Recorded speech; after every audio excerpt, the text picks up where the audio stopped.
The city of Grants Pass may be putting a large piece of land on the market. It bought the property a decade ago, hoping to build a gathering spot for the community. Now it's reconsidering. NBC5's Emily Beal is here with a look at the future of this land. Emily?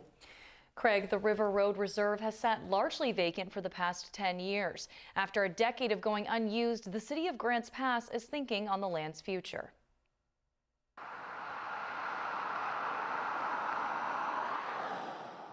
This empty space may be the future of Grants Pass.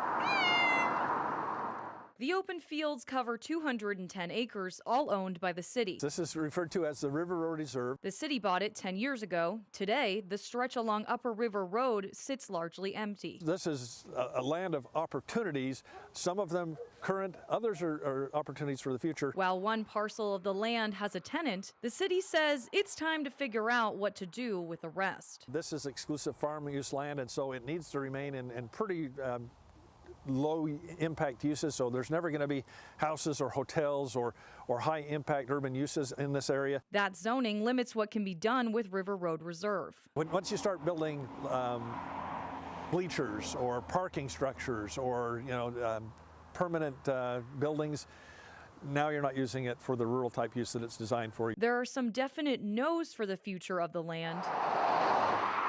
But there are also some options Assistant City Manager David Reeves says have high potential. Use as farms, as agritourism, use as a golf course or an assembly area, all those things are approved uses. Currently, the only definite change to the land is a fence. We have a little bit of encroachment right down here. You see someone is actually putting their cars and their junk into city property. If we put a fence in here, and we're planning on doing so, that fence will be here for the life of the property. The future of the rest of the land remains up for discussion by the city, but one thing is for sure, River Road Reserve isn't being sold. So there's 10 years ago, they could sell it right now. no, they would need to change the parks plan, and there would be lots of open hearings.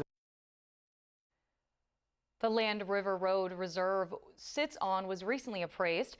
While the numbers on that aren't out yet, Assistant Manager David Reeves says he's positive that the value of the land has gone up since it was purchased. Live in studio, Emily Beal, NBC5 News.